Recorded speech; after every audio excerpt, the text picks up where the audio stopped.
acá mate. Un whisky también puede ser. También. La hora se presta, la hora se presta. Ahí está, bueno, está grabando, no digamos nada inconveniente, que queda grabado, queda para la posteridad. Bueno, bienvenidos, bienvenidas a todas y todos. Primero voy a presentar a Vivi para quienes no la conocen, seguramente todos la conocen, pero bueno, a lo mejor algunas de las personas que después lo ven en diferido no la conocen bien, no tienen referencias de ella.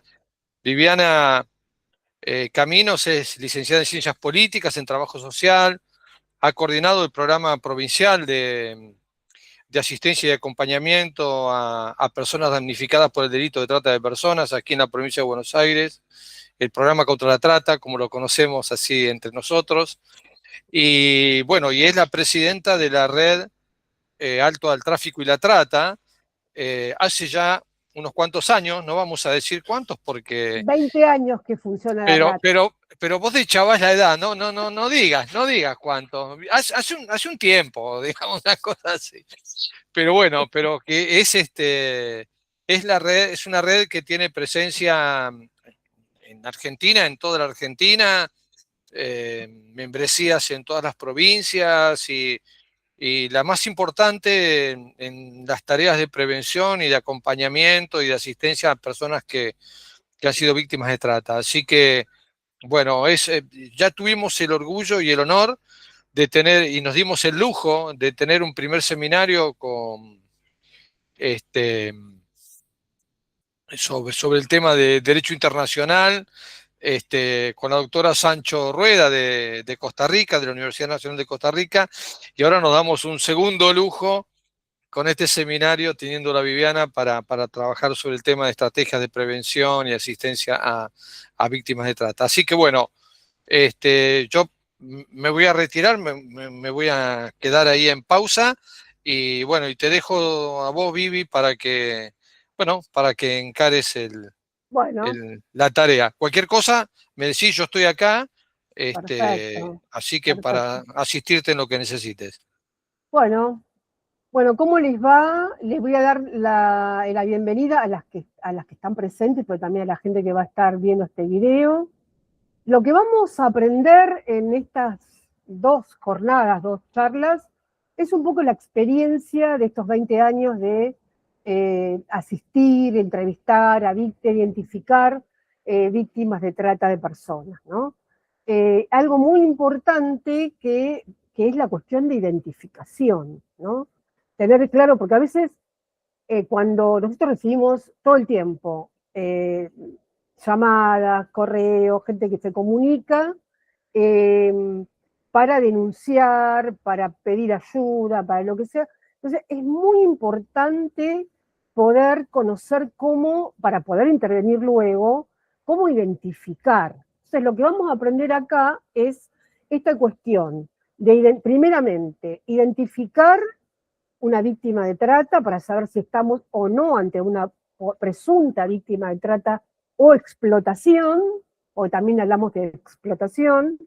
En segundo lugar, el enfoque, la mirada que tenemos que tener frente a esa víctima, frente a esa denuncia, y los enfoques, ¿no? Los distintos enfoques que existen.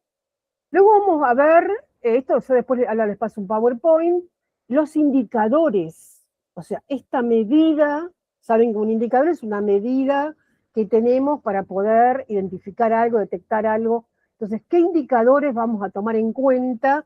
Porque esto es muy importante la entrevista, ¿no? Después, cuando veamos la entrevista, vamos a ver que la primera parte de esa entrevista tiene que ver con preguntas que van a tener que ver con hallar indicadores de presunción de trata o explotación.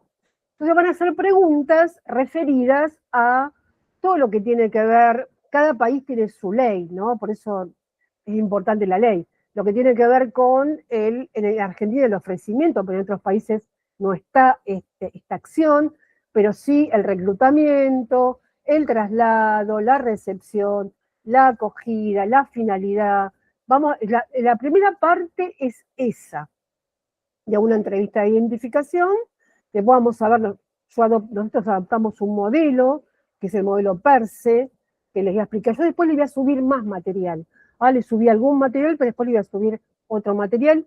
Y trabajo en los foros para algún caso, tal vez, que vamos a hablar también de casos ahora, si tenemos tiempo, vamos a hablar de algunos casos, ¿no? Luego la entrevista, ¿no? Que dijimos que la primera parte tiene que ver con los indicadores de identificación, pero también la otra parte que es la de los indicadores de vulnerabilidad, porque ustedes ya habrán trabajado este tema en otro seminario, todas y todos los y las víctimas de trata son personas vulnerables, ¿no? Son personas que han pasado por distintos tipos de vulnerabilidad. Yo no me voy a detener estrictamente ahí, porque calculo que ya habrá otras personas que lo habrán dado, pero sí que tienen esta cuestión de vulnerabilidad. Aún incluso cuando hablamos de personas que pertenecen a un nivel socioeconómico más elevado, pero pueden tener vulnerabilidades que tienen que ver con la violencia de género, con las cuestiones de abuso en la infancia, o sea, otro tipo con las adicciones, otro tipo de vulnerabilidades que hacen que esa persona pueda terminar o tenga más elementos para poder terminar siendo una víctima de trata, ¿no? Pero eso va a ser el día de hoy. La próxima clase ya lo vamos a abocar directamente a la cuestión de la asistencia. Así que yo voy a compartir, si me permiten, ventana.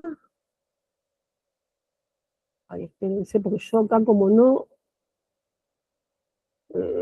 pestaña, a ver. Ay, yo lo tengo acá, pero no sé cómo compartir el... A ver. Tenés que tenerlo abierto. A ver, espera, lo había abierto. Tenés que tenerlo abierto en tu escritorio.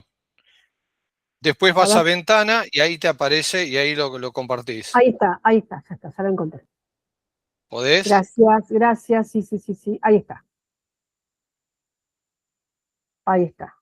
Bueno, Perfecto, esto perfecto. después lo voy bajando, porque yo sé manejar el Zoom. ¿Lo voy bajando yo o voy acá? Ah, no, acá estoy igual que el otro. Presentación diapositivas desde el principio, y lo voy bajando. I- Bueno, igual. Ahí está, perfecto. mira. Bueno, entonces esta es que esta cuestión de narrativa libre, que después van a ver que tiene que ver con cómo vamos a hacer la entrevista, ¿no? Bueno, primeramente un poco, no sé si lo habrán visto, digamos, caracterizar a las víctimas de trata. Una de las primeras formas de caracterizar a las víctimas de trata tiene que ver con lo que ya hablamos, la cuestión de vulnerabilidad, ¿no? Pero también la vulnerabilidad multidimensional, que tiene que ver desde lo económico, social, psicológico. Bueno, yo después les voy a dar textos para que ustedes puedan leer estrictamente sobre este tema, para no detenernos en la cuestión. Pero ustedes igual, yo voy a hacer un parate del medio para que me puedan preguntar, por lo menos quienes están presentes, ¿no? Algunas preguntas que me quieran hacer. Otro tema es el contexto de origen. Generalmente las víctimas provienen de sectores socioeconómicamente más desfavorecidos que los lugares en donde van a ser explotados, ya sea de un país con menor nivel socioeconómico, alta vulnerabilidad, etcétera, o de una región dentro del país. Yo, por ejemplo, hablo desde Argentina, ¿no? En Argentina, las víctimas de origen extranjero en la trata sexual suelen ser mujeres, la mayoría, que provienen de Paraguay, República Dominicana, Colombia, algunas venezolanas que han venido migrando, no las que llegaron vía aéreo, sino las que fueron pasando por diferentes países y llegan a nuestro país muy vulnerables. Y en el caso de la trata laboral, básicamente la mayoría son de origen boliviano, peruano y también algunos de origen de Paraguay, ¿no? Y chinos. Hay también chinos que víctimas de trata laboral. Siempre esta cuestión de zonas desfavorecidas hacia regiones que tienen más poder adquisitivo donde están los consumidores. Bueno, causas de vulnerabilidad, les voy a compartir las reglas de Brasilia, no sé si la tienen en la plataforma, alguna vez la han compartido, no miré. Yo se las voy a compartir, las reglas de Brasilia, que algunas tienen que ver con la edad y género. La mayoría de las víctimas, tanto de trata sexual como laboral, son personas muy jóvenes, ¿no? Este es un dato. Y el tema de género, que en el caso, por ejemplo, de los fines de explotación sexual, suelen ser mujeres y en muy menor medida personas travesti trans. Pero casi todas son mujeres, niñas y jóvenes, mujeres y travesti trans, ¿no?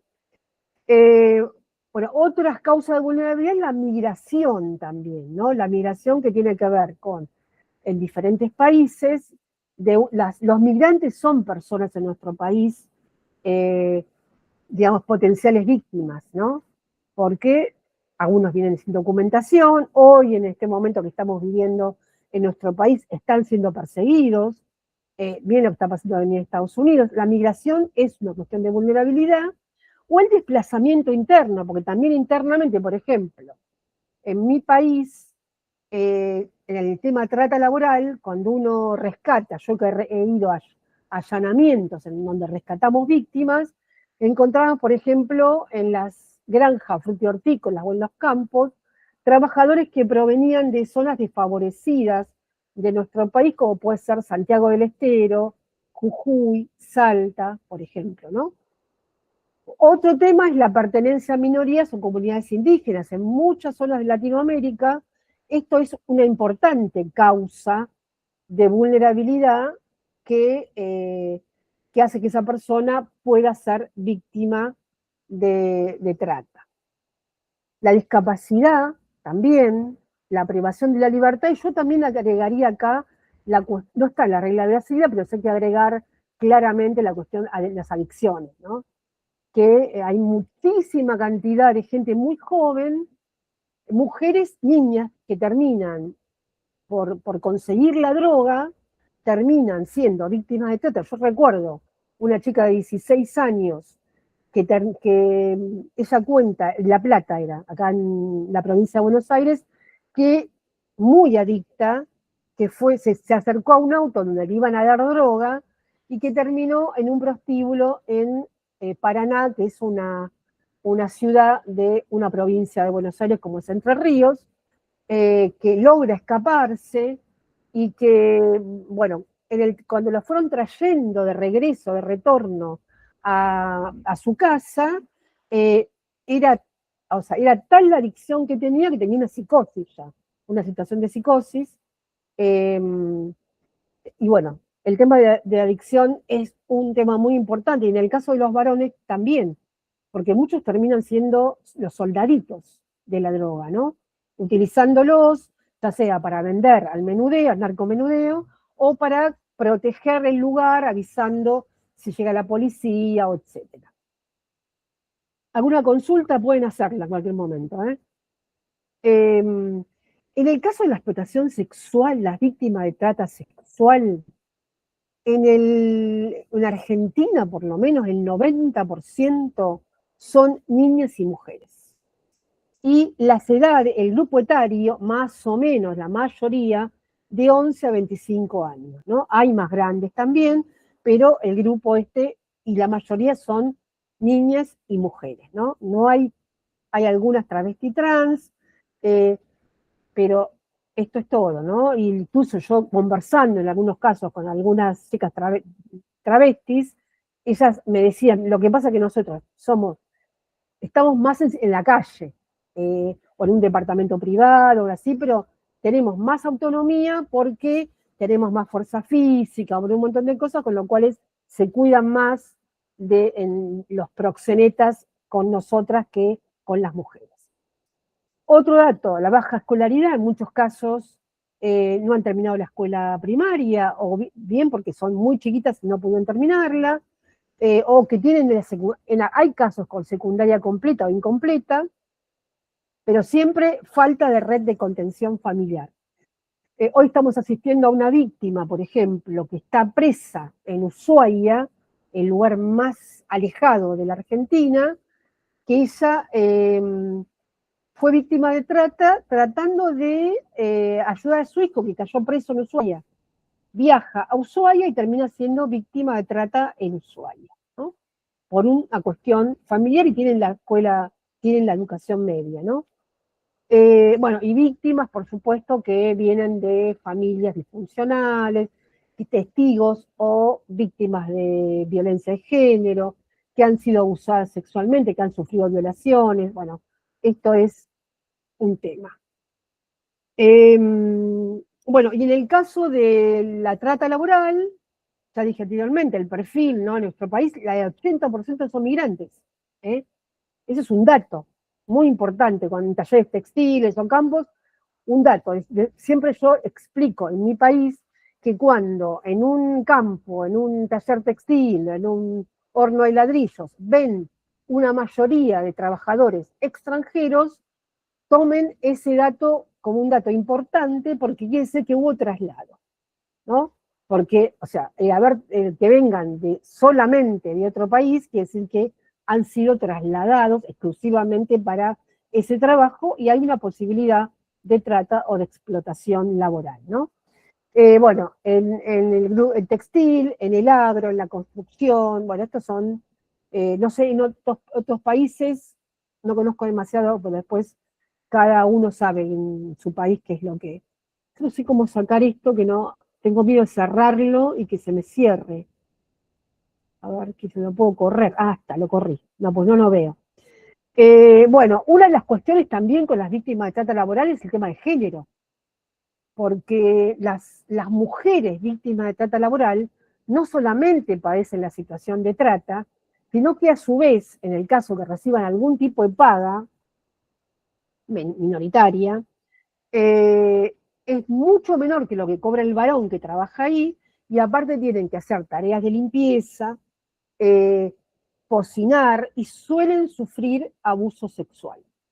Nosotros hemos asistido a una chiquita, una joven, en realidad tenía 19 años en ese entonces, de origen boliviano, que vino supuestamente a ayudar a una familia a cortar verdura en la casa porque estaba embarazada la mujer, que terminó cortando verdura, limpiando, tenían un taller textil clandestino dentro de la casa, trabajando en ese taller textil, que sufrió abuso por parte del marido de la mujer de la casa, y cuando se anima a poder decir que había sido víctima de abuso, empieza a sufrir un montón de torturas por parte de la mujer, que la acusa de que ella tuvo la culpa, era de un grupo indígena, le corta las trenzas como símbolo de deshonra, la torturaban al punto que si alguien no llega y descubre lo que le estaba pasando,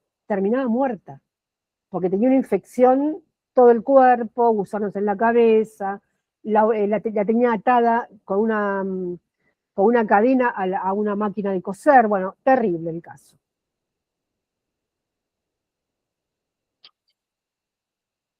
Bueno, la entrevista. Entonces, lo primero que tenemos que hacer para poder identificar una víctima, el primer indicador, como dije anteriormente, es la ley. ¿Qué dice la ley en cada uno de nuestros países? ¿Cómo define la ley qué trata? Entonces, que la trata, en todas las legislaciones, es un delito que llamamos de resultado anticipado, porque lo que hace es castigar acciones previas a la explotación. O sea, todo lo que tiene que ver con el reclutamiento, el traslado, la recepción, la acogida de una persona con la intención de explotarla. Sexualmente, laboralmente, el tráfico de órganos, etcétera. Bueno, esos son los casos. Pero lo que intenta es que la justicia, la policía, actúe antes que se produzca lo que se llama trata consumada, que ya, lamentablemente, si ustedes ven rescates, yo dirigí un programa de rescate. A mí lo que me derivaban eran personas que ya habían pasado por todas esas etapas. O sea, es muy poco el trabajo de prevención, de investigación, para que esa persona no termine siendo víctima de trata. o sea, las acciones previas, ¿no? ¿Quiénes deberían? Para eso ustedes están capacitando también. La persona que va a entrevistar, va a tratar de detectar si una persona es víctima o no de trata, debería ser una persona capacitada. De preferencia, no quiere decir que esto sea necesariamente, con alguna formación previa en psicología, trabajo social, antropología, en leyes, todo lo que tiene que ver con el comportamiento humano, porque conoce algunos temas que vamos a ver luego a posteriori. Yo voy mirando la hora. Perfecto. Bueno, esto que acá estamos viendo que dice todo depende del cristal con el que se mire. Es fundamental. No basta, en todo caso, ser psicóloga, psicólogo, trabajador social, antropólogo, tener una mirada humana, porque muchas veces eso no te exceptúa de prejuicios, ¿no? De prejuicios de clase, de, de, de, de raza, de un montón de cuestiones que hacen que vos mires a la víctima desde ese lente que vos tenés y no desde la mirada de la víctima, no de cómo ve el mundo la víctima. Por eso es muy importante lo que vamos a ver ahora, que son los enfoques. O sea, yo antes de poder entrevistar a una víctima para identificar, yo tengo que hacerlo desde un enfoque determinado. ¿Cuáles son los enfoques y estrategias para el abordaje de la trata de personas? O sea, lo que yo llamo el paradigma de intervención. Es imposible abordar el tema de la trata sin esta mirada, este cristal que determina la visión del problema y el camino que voy a tomar, porque si yo no tengo estos enfoques, lo que va a pasar después va a ser erróneo. Yo voy a trabajar la próxima clase un caso. Entonces vamos a ver cómo se trabajó ese caso, cómo es que hemos trabajado para que ustedes vean el enfoque que debe ser. Porque a veces, por ejemplo, enfoque de derechos humanos, ¿no? Puede ser que yo sea parte de una organización social, una asociación civil, una fundación, que trabaje dentro del Estado en un área que se ocupa de asistir a víctimas, que a veces que trabaje, que voy a entrevistar a la víctima cuando está interviniendo la policía o la justicia, la fiscalía. Entonces, para mí el centro de todo va a ser la víctima, ¿no? Desde un enfoque de derechos humanos, la persona como sujeto de derechos, donde voy a escuchar lo que la víctima necesita, lo que la víctima me está diciendo, lo que la víctima me pide, y no lo que me está pidiendo la policía, lo que me está pidiendo el fiscal, al cual yo tal vez tengo que presentarles informe. Entonces, el enfoque de derechos humanos es el primer enfoque que tenemos que tener en cuenta porque evita la revictimización y asegura el acceso a la justicia y la persona que está siendo víctima, ¿no? Esta es cuestión entenderla, no como un objeto de estudio, sino como un sujeto de derechos que desde el primer momento en que yo tomo contacto con esa víctima, tengo que entenderla como un sujeto de derechos y que tiene que estar de acuerdo con todo lo que vamos a hacer con ella, en todo caso, desde ese primer momento. El segundo enfoque es el enfoque de género, que es muy importante, ¿no? Porque a veces puedo tener este enfoque de derechos humanos, soy un equipo. Les voy a contar un caso, por ejemplo. Recibimos hace un tiempo una chica que fue víctima de trata en una región del sur de nuestro país. Intervino el programa de rescate de ese lugar. Intervino, la rescató y la derivó, porque ella era de Buenos Aires, la deriva a otro equipo para que pueda reencontrarse con su familia, bueno, que pueda reconstruir su proyecto de vida, que es el objetivo de toda la asistencia. Esta chica había estado en un prostíbulo, en un lugar del sur, un lugar muy frío, Y uno de sus clientes era un docente, era un funcionario público, ¿no? Con el cual había tenido una hija. Tenía una hija producto de ese intercambio sexual, porque no fue amoroso, sino sexual, con ese docente.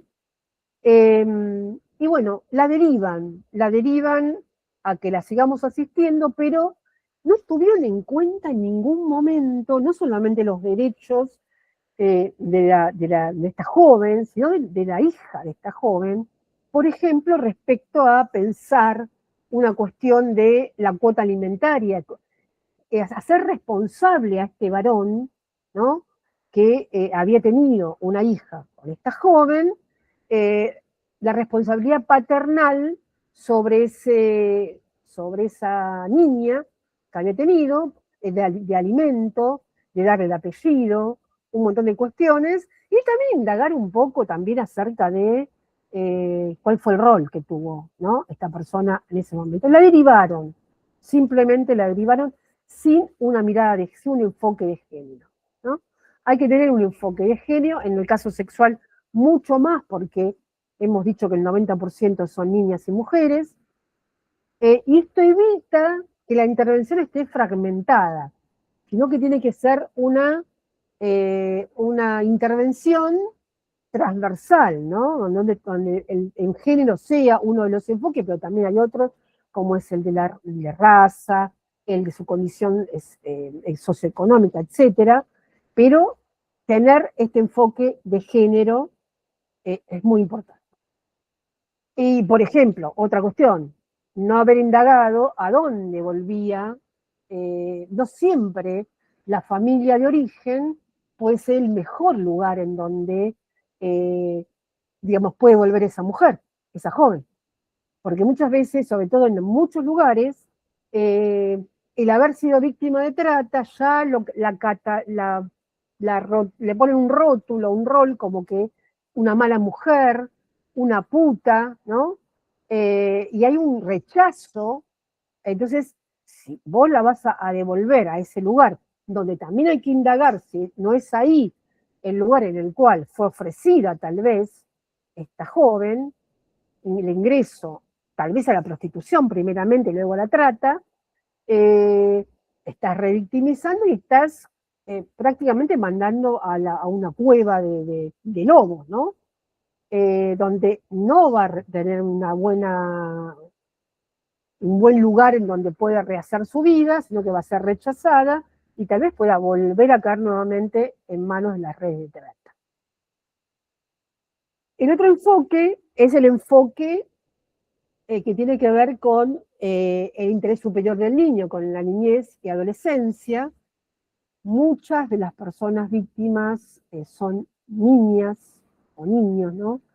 Entonces hay que tener también, hay que poder, el niño, por más que sea niño o niña, tiene que también poder ser escuchado. Hay que poder escucharlo, ¿no? ¿Qué es lo que necesita? No siempre nuevamente el lugar, uno rescata, a veces nos pasa con los niños que se escapan de la casa, ¿no? Se escapó de la casa, la encontramos, pero nos preguntamos por qué se escapó. ¿Qué pasaba en esa casa? Era víctima de maltrato, era víctima de abuso sexual, había violencia dentro de esa casa. Bueno, lo mismo pasa con este tema de los niños, niñas, donde primeramente cuando declaren tienen que declarar en cámara Gesell. En Argentina también ahora las mujeres, las víctimas, sobre todo mujeres víctimas de trata, declaran en cámara Gesell si existe en esa provincia o en ese lugar cámara Gesell, pero los niños, en el caso de la niñez, siempre tienen que declarar en cámara Gesell, ¿no? Y esta cuestión de respetar sus derechos, sus deseos, ¿no? Y el riesgo. Antes de tomar cualquier acción, un análisis del riesgo. Bueno, no sé si, a ver, quiero dejar de compartir por si tienen alguna pregunta antes que empecemos con indicadores. Uy, no sé dónde están ahora. ¿Los perdí? No, acá estamos. Acá está. Acá está. ¿Alguna pregunta? ¿O todo claro? Todo Ahí, claro. Hasta ahora sí. bueno. Te vamos siguiendo, te voy siguiendo. En mi caso te voy siguiendo. Seguro que quedan dudas, pero bueno. ¿Algunos tienen alguna experiencia o trabajan en equipos de asistencia? Experiencia y trabajo a honoren de asistencia. Ah, bueno. Entonces esto te resuena, todo lo que estoy... Sí, reidentificada. Muy bien. Entonces vamos a continuar entonces con... Experiencia y trabajo con el área de migraciones. Mucho gusto, buenas noches. Ah, buenas Mi nombre noches, es Dora Dora. Mayurel. Soy venezolana, estoy en Brasil. Y por fin tengo la suerte de que el link abra porque no me había podido conectar desde el principio. Les dije por email que no había podido acceder a ninguna de las clases porque el link no me abría. Hoy, Bueno, gracias a Dios, tengo la oportunidad de compartir con ustedes y el material está espectacular. bueno, No falta está todavía... nada desfasado de la realidad. Infelizmente, como migrantes pasamos por diversas situaciones, Sí. nada gratas, por trabajo de esclavo contemporáneo, disfrazado con contratos reales en empresas fuertes. No importa si es hombre, si es mujer, el trato, el maltrato es el mismo. Es tal cual lo estás contando, Dora, es así, y acá, acá sobre todo la población venezolana, que es mucha en Argentina, si bien algunos, los primeros capaz que fueron llegando, que capaz que trabajan en otros lugares con más independencia, pero los que fueron llegando posteriormente, sí hay casos de trata, se han registrado casos de trata en Argentina de parte de población venezolana. Así que bueno, gracias por tu participación. Bueno, continuamos entonces. A ver.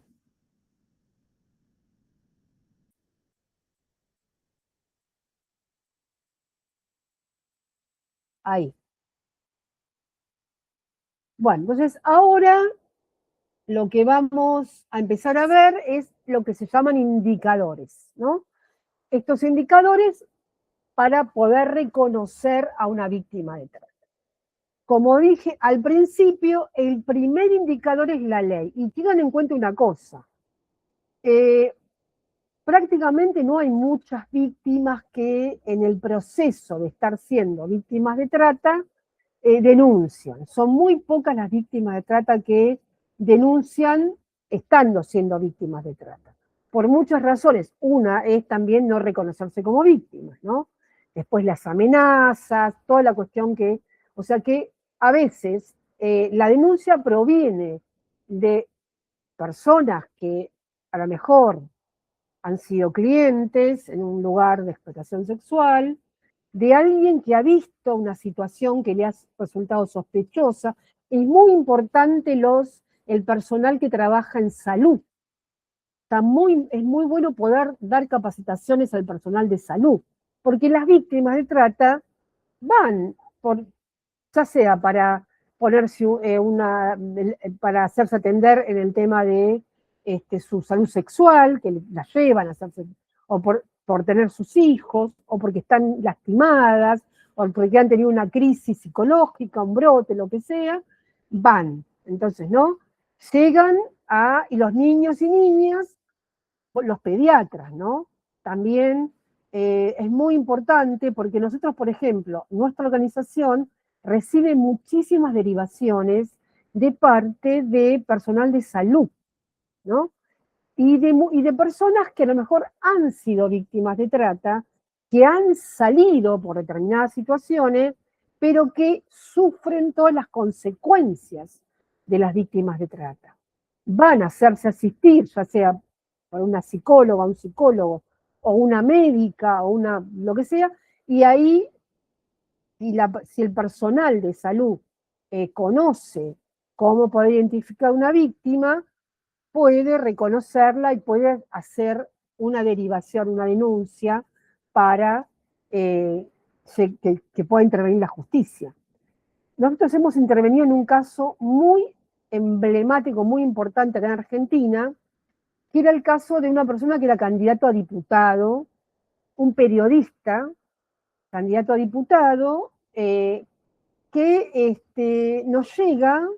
Yo siempre sospeché que la persona que estaba haciendo la denuncia era la psicóloga de la clínica de salud mental, y no, como ella me decía, porque tal vez por miedo, que era la mamá de una amiga, de una niña de 15 años, que estaba internada en una clínica psiquiátrica, y que le había contado a su amiga que era la mamá quien la estaba explotando sexualmente, y que ella, que la amiga le dice, bueno, mostrame capturas de pantalla de diálogos entre tu mamá y las personas a las cuales te vende, y logra capturas de pantalla, me manda capturas de pantalla que yo creo que solamente puede haber sido en un momento en el cual estaba en una entrevista psicológica, ¿no?, con la niña, y que ella, la psicóloga, le dijo cómo hacer. Bueno, estas capturas de pantalla, que yo no lo conocía, esa persona, que parece que era muy conocida en Argentina, recibo las capturas de pantalla. Nosotros tenemos que después se los voy a pasar, tenemos un protocolo de cómo derivar a la justicia previa a la entrevista.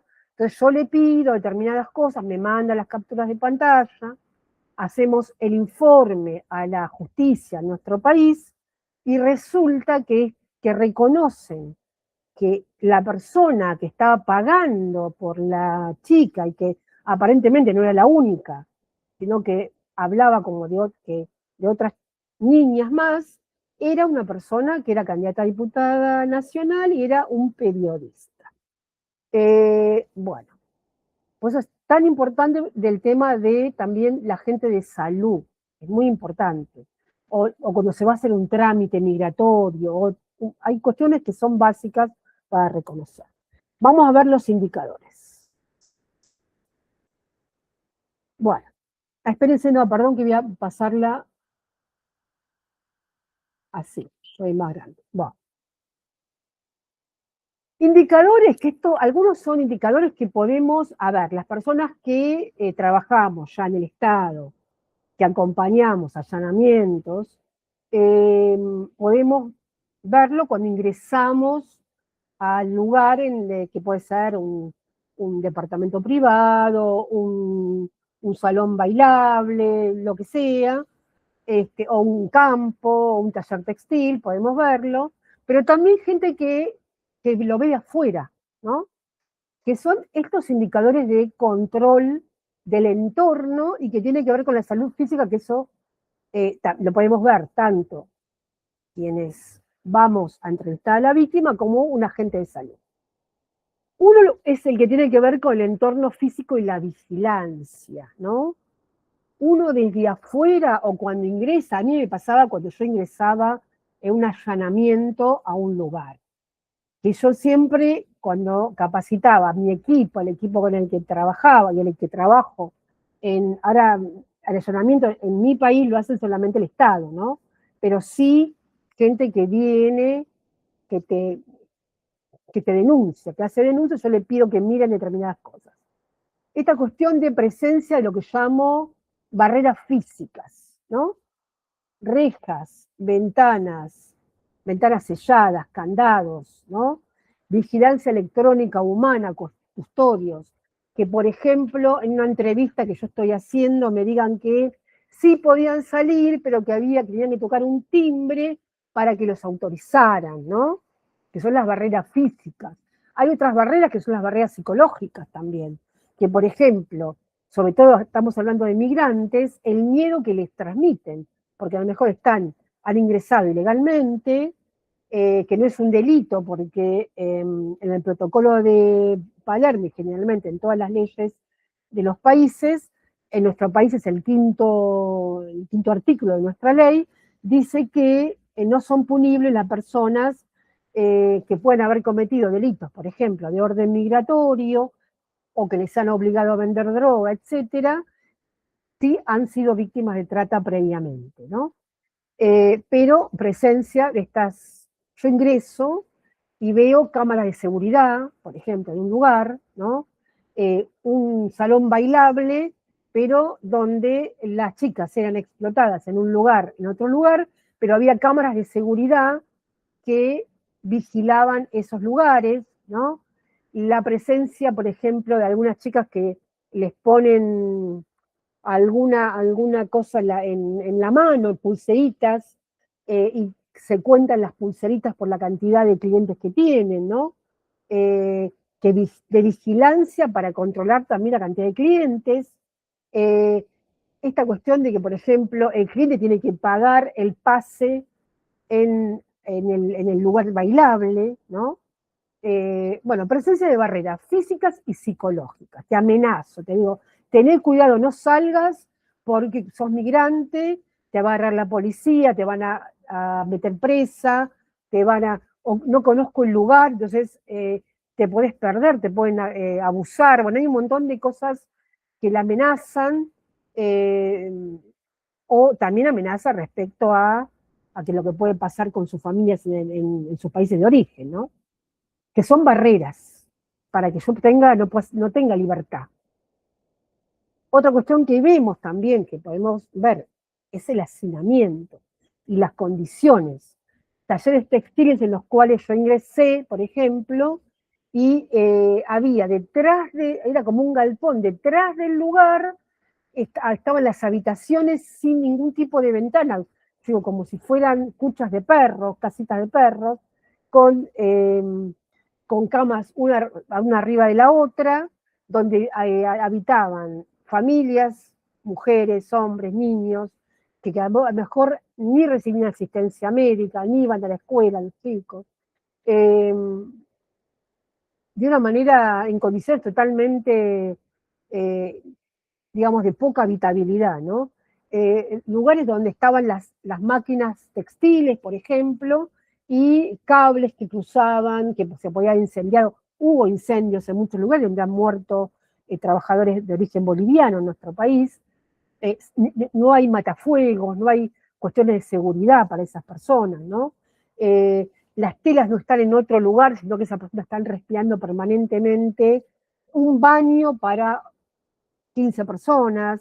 Bueno, en el caso de los campos, por ejemplo, dormir sobre colchones mojados en carpas, ¿no? También lo mismo, un baño para pocas personas. Las condiciones de habitabilidad. Otra cosa, por ejemplo, también cuando uno les pregunta, tiene que ver con quién les da la comida, ¿no? A veces, sobre todo en el trata laboral, no tienen acceso a poder comprar su propia comida, sino que ellos se levantan, reciben un desayuno muy magro, ¿no? Tienen que trabajar, al mediodía un almuerzo, a la tarde, y terminan muy tarde. Hay un indicador en nuestro país para el tema de trata laboral, que es, por ejemplo, un promedio entre lo que debería, la cantidad de horas trabajadas, uno es ese tema, y después lo que debería ganar un trabajador en nuestro país según los convenios colectivos de trabajo. Si esta persona en ese lugar laboral gana menos del 60% de lo que debería ganar, es un indicador importante, igual la cantidad de horas que trabaja, ¿no? El vivir en el mismo lugar, el no poder comprar su propia comida, bueno, hay otras cuestiones. Otra cuestión, control administrativo y movilidad.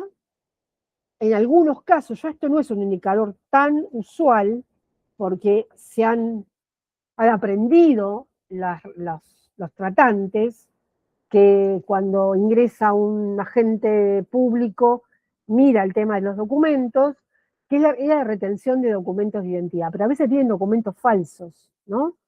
O por ejemplo, sí, tienen los documentos, pero a lo mejor los tiene la persona que administra el lugar, ¿no?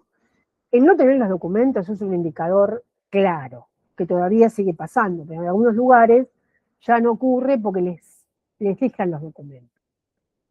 La persona que nunca se desplaza sola, ahí me contaba el otro día, que fui a una charla en un hospital, me contaba una de las chicas que han tomado cuenta de 2 situaciones en las cuales una joven que estaba acompañada permanentemente por una mujer que no la dejaba sola en ningún momento, que quiso entrar al consultorio con ella, y que la chica estaba todo el tiempo como mirándola, como tratando de pedir permiso a lo que iba a decir o no que iba a decir. Salen, vemos que en un departamento entran y salen hombres y mujeres, pero sobre todo cuando a veces las mujeres salen pero escoltadas, o transportadas, porque a veces salen transportadas a la casa de los clientes, ¿no? Y salen escoltadas por personas que no son los personal trainers, sino que son es parte de la red de trata, que las controlan, están todo el tiempo controlando. Marcas corporales de salud, que son las que pueden ser visibles, ¿no? O las que pueden ser luego encontradas en un centro de salud. Marcas simbólicas, en algunos casos tatuajes, que denotan pertenencia a un tratante o red criminal, porque las tatúan como si fueran animales, ¿no? O sea, el proxeneta a veces es dueño de un conjunto de mujeres que las va colocando en determinados locales o lugares, que se llama la plaza, hacer la plaza, ¿no? Es como que las alquilan un tiempo y les ponen un tatuaje para decir, estas son mías, ¿no? Bueno, y en el caso de la explotación sexual, infecciones de transmisión sexual, traumas físicos específicos, que luego lo van a tener más claramente en el material que les comparto. Indicadores psicosociales y vulnerabilidades. Bueno, lo podemos ver cuando hacemos la entrevista, cuando alguien va a un control de salud, cuando va a hacer un trámite migratorio, miedo excesivo, desconfianza, porque también desconfían mucho de las autoridades. Uno va a entrevistarlas y tienen una bronca porque, claro, saben también que a veces los clientes, en el caso de la explotación sexual, han sido personas del Estado, ya sea policías, ya sea gente de justicia, ya sea gente de la política, ¿no? Que no las han protegido, que han sido clientes o que son socios de estos lugares, ¿no?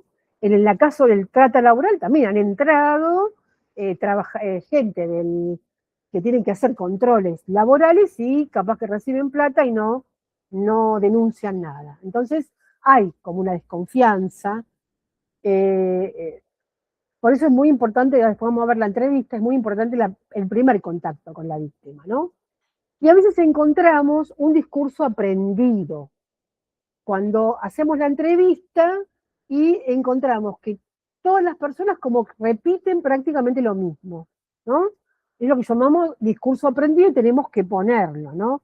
Le preguntas algo y todos te dicen, no sé por qué quiero, esto es, acá nadie nos controla, somos una cooperativa o un grupo que trabajamos juntas, nosotras pagamos nuestro alquiler, pagamos los servicios, pero es inconsistente cuando uno empieza a preguntarle cosas sobre a quién le pagan el alquiler, que muestren un recibo de alquiler, cuánto pagan de luz, cuánto pagan de servicios, lo que sea, y no pueden responder o dudan o tienen dudo porque, claro, es un discurso que han aprendido, que les dijeron que repitan, ¿no?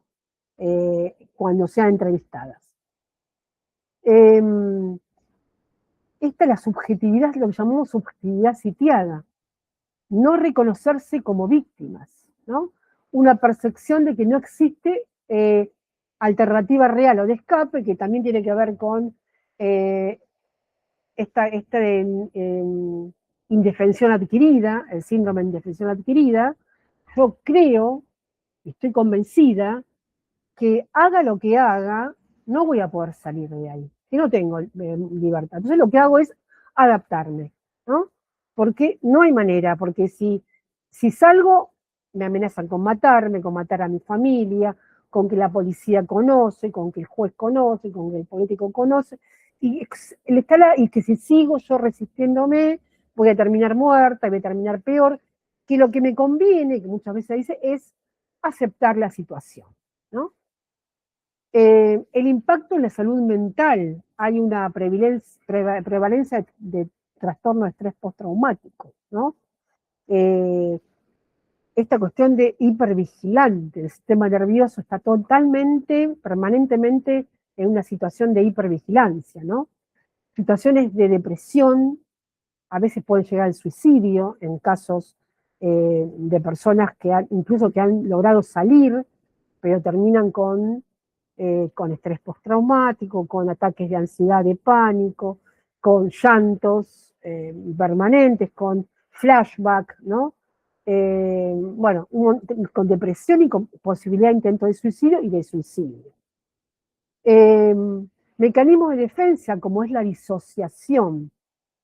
En la trata, sobre todo en la trata sexual, igual que en la prostitución, lo que se produce es una disociación. Para poder soportar esta cuestión de estar con 3, 4, 5, 6, 7 personas que me están penetrando, ¿no? Que me están penetrando por acá, pero lo que hago yo en una cosa donde no tengo ningún tipo de sentimiento hacia esa persona, no estoy disfrutando, porque vos disfrutás con alguien que te gusta, ¿no? Pero ahí lo que hay es una cuestión de, en el caso de la trata, amenazas, todo, pero puede haber dinero en el medio. Lo que hago es disociar mente y cuerpo. El cuerpo está siendo penetrado y la mente está pensando en cualquier otra cosa, se va, ¿no? Tal vez esté pensando en los hijos, en la familia, en lo que va a hacer el otro día, bueno, un montón de situaciones, pero disocian. Incluso en aquellos casos en donde, porque hay casos de que son víctimas de trata, pero pueden salir de vez en cuando y estar con las parejas. Tal vez son las proxenetas, ¿no? Esta disociación también les provoca, porque he tenido en estas reuniones que hay con víctimas, una de las situaciones que les provoca es la falta de deseo sexual. Arrastran esa disociación a su pareja, ¿no? No pueden volver a juntar mente-cuerpo porque esta disociación es permanente. Día tras día, con 1, con 2, con 3 veces se produce esta cuestión de despersonalización. La cuestión del vínculo traumático con el explotador, lo que se llama síndrome de Estocolmo, le llaman, ¿no? Es mi explotador, es mi secuestrador, es aquel que me reclutó, me drogó, me golpeó, me violó, me obligó a quedarme acá, pero luego es que la persona con la que estoy permanentemente en contacto, ¿no? Que tal vez incluso es la persona con la que tengo sexo y con la que puedo llegar a tener un hijo, en el caso de trata sexual, y con la que siento cierta lealtad.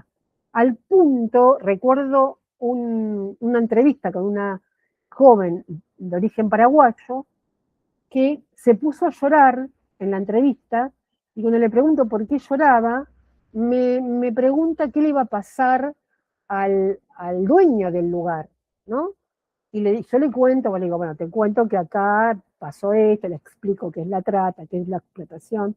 Entonces, eso es lo que me dice, pero él es bueno.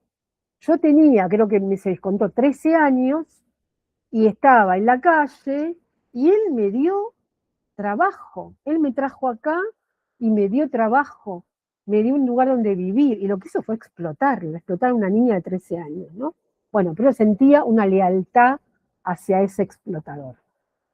Culpa y vergüenza, porque a veces en la entrevista, y esto es importante, por eso es bueno tal vez en algunos casos volver a retomar más adelante la entrevista, sienten mucha vergüenza y mucha culpa porque creen que son responsables de lo que les pasó. Tienen porque también se han hecho creer que les pasó por algo, y si encima nosotros, pues también esta cuestión del enfoque, ¿no? De las preguntas que le vamos a hacer que no refuercen ese sentimiento de culpa y de vergüenza, de creer que son responsables de esa situación, es muy importante. esta cuestión del ecosistema de vulnerabilidad, que bueno, lo van a ver en las reglas de la Silvia, el perfil, ya lo dije, bajo el impacto ya lo dije, así que lo podemos pasar. Bueno, género de trabajo, que en la trata laboral las mujeres sufren triple carga, explotación, trabajo doméstico forzado y riesgo de abuso sexual. Bueno, espérense que yo voy mirando cómo voy. Vamos bien. ¿Quién hace alguna pregunta? Para que no hable sola. Si no, voy a dejar al final un ratito para que puedan preguntar. ¿Les parece? Bueno, no sé si Sí, está... mejor. Bueno. Entonces, antes de la entrevista, la entrevista no comienza cuando yo me encuentro con la víctima. Empieza antes, porque si no, yo no voy a saber qué hacer si tengo que tomar una decisión rápida y urgente. Entonces, lo primero, antes de la entrevista, es el recursero, que no, yo sé que soy trabajadora social, es algo que las trabajadoras sociales es nuestra herramienta de trabajo, ¿no? Pero este recursero no es un papel, un listado en la computadora, donde yo veo qué organizaciones del Estado, salud, para dar alojamiento, etcétera, etcétera, sino que es un recursero vivo. Hay que estar todo el tiempo actualizándolo y el contacto de esa institución y de esa organización no es la institución en sí o la organización en sí, sino una persona o unas personas de la institución con la que tenemos que generar un vínculo para luego, porque es la que va a intervenir después y con la que tenemos que saber, tener un contacto y luego, porque si vamos a derivar, tenemos que saber que realmente luego se esté haciendo lo que hemos solicitado, lo que hemos sugerido que se haga, si sigue la misma persona, si ha cambiado, si está otra persona, volver a el vínculo. Entonces tenemos que armar este recursero. Porque si supónganse que estamos en una situación de urgencia, que necesitamos hacer una derivación a un hospital, a un centro de salud, tenemos que ver con quién, dónde. En el caso de una situación de crisis, alguien que está con una crisis psiquiátrica, podemos decir, tenemos que saber también a dónde lo vamos a derivar. Si tenemos que solicitar alojamiento, un lugar. Hoy estaba hablando con un hermano de una provincia de Argentina, que ellos tienen lugares donde dan alojamiento a personas, que para nosotros es un dato muy importante, dan alojamiento a personas víctimas de trata, ¿no? Entonces, saber si tenemos que rápidamente derivarla. A veces nos pasa que, por ejemplo, nos habla una víctima que está en una provincia de Argentina, que tiene que ser asistida en otra y que va a hacer el tránsito por Buenos Aires, supongamos. Pero que necesita entonces estar unos días en esta provincia hasta llegar a la otro lugar. Tenemos que saber a dónde lo vamos a derivar, ¿no? Y escuchar a la víctima, porque, por ejemplo, nosotros hemos tenido un caso que la víctima, el gobierno de la ciudad de Buenos Aires, tiene un refugio cerrado, donde la víctima no puede tener contacto, no puede salir. Y ella no quería estar en un lugar que le sea similar al lugar donde estuvo. Entonces hay que tratar de saber, ¿tenemos otro lugar? ¿Qué lugares tenemos donde podemos ir viendo para derivar? Entonces, tener preparado previamente el recursero es muy importante. El segundo punto, evaluar la decisión de realizar o no la entrevista en ese momento.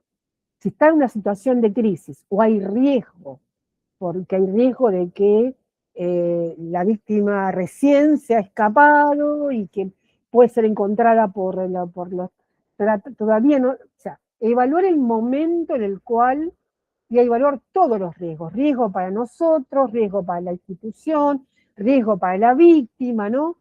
En caso de realizarla fuera. a veces no podemos realizarla en la institución. A mí me ha pasado en un allanamiento tener que realizar la entrevista en una estación de servicio, en el bar de una estación de servicio, ¿no? Bueno, a veces una entrevista donde puede. Lo que te dicen los manuales no siempre es así. Vos llegás al lugar y resulta que no hay un lugar específico, tranquilo, donde poder entrevistar y tenés que hacerlo en otro lugar, donde pueda y como puedas. Bueno, estar preparada para intervención de emergencia, ¿no? Esto que dije anteriormente. Puede ser que la víctima esté en peligro inminente, que esté sufriendo una crisis, estar preparada. Las acciones que no se deben hacer. No intentar rescatar a la víctima si el apoyo necesario. Llevar al entrevistador a la casa. No se les ocurra llevarlo porque alguien les derivó a la propia casa, se exponen ustedes a su familia, exponen a la víctima, bueno, no, eso no se hace. Y acá saben que no veo, porque no sé si lo puedo subir. Identifique el tiempo y lugar de la entrevista, o sea, en qué momento es más oportuno hacerla si tenemos tiempo.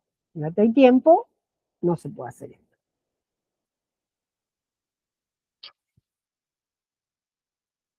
Recomendaciones. Recuerde, pensé que quiero subir una cosa, recuerde que la entrevista debe realizarse por 1 o 2 entrevistadores nada más, ¿no? No abrumar a esa víctima. 1 o 2, y si es posible, esto tiene que ser de un psicólogo, un trabajador social, un abogado que tenga capacitación, ¿no? Los abogados tienen otra forma de entrevistar, pero tiene que estar capacitada. Yo recuerdo la primera entrevista en un prostíbulo, cuando yo era directora del programa de rescate, que fui con una abogada, la abogada no estaba capacitada y se vino con un papelito, tenía que hacer preguntas, ¿no?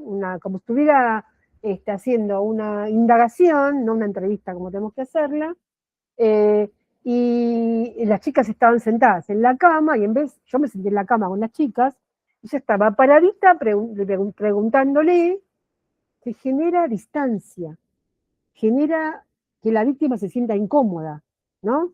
Entonces yo le decía, vení, sentate acá, y vamos a preguntar. Pues yo prefiero no aprendete las preguntas de antes que tenés que preguntar, y preguntas abiertas, dejar que alguna pregunta que le dispare, que te pueda relatar libremente lo que quiere decir contar esa persona, ¿no? Luego, si hay algo que te falta, ahí pondrás una pregunta. En el caso que tengamos, una persona de origen extranjero que no conoce el idioma chino, de una comunidad aborigen, bueno, vamos a tener que tener un intérprete y traductor, que a veces no se consigue. Entonces ahí, bueno, no vamos a poder entrevistar en ese momento, vamos a tener que tratar de conseguir intérprete o traductor, buscar a alguien de la comunidad que pueda, con mucho cuidado también, ¿no? ¿A quién? Porque a veces el intérprete y traductor, si no conoce el tema, puede desde su subjetividad, decir lo que también, no decir lo que realmente dice la víctima, ¿no? Debe considerarse, a veces no nos queda otra, pero que en el caso de las víctimas de explotación sexual, la figura de un hombre puede generar emociones negativas en las víctimas, ¿no? No siempre ocurre, pero puede generar. Yo tenía varones en mi equipo que estaban muy bien capacitados, les puedo asegurar que no había ningún inconveniente. Informar desde el inicio el propósito, para qué estamos ahí, y obtener el consentimiento de la víctima para realizarla y leerle los derechos, ¿no? Decirle, contarle, mira, estoy acá para entrevistarte, vos no sos víctima, dejarle claro que no va a ser llevada presa ni va a tener ningún tipo de sanción, sino que es una entrevista para conocer la situación, quiénes somos, que no somos ni la policía ni la justicia, porque tienen otra manera de entrevistar, y que vamos a escucharle y que vamos a pedirle el consentimiento para cada acción que vamos a hacer en adelante. Esperen que tomo agua porque estoy hablando.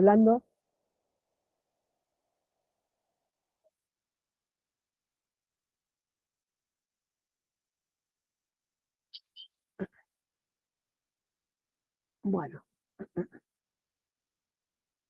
Entonces, el objetivo principal de la entrevista debe ser obtener información sobre la situación de la trata. O sea, primeramente vamos a hacer preguntas respecto a, destinadas a saber si estamos o no ante un caso de trata o explotación.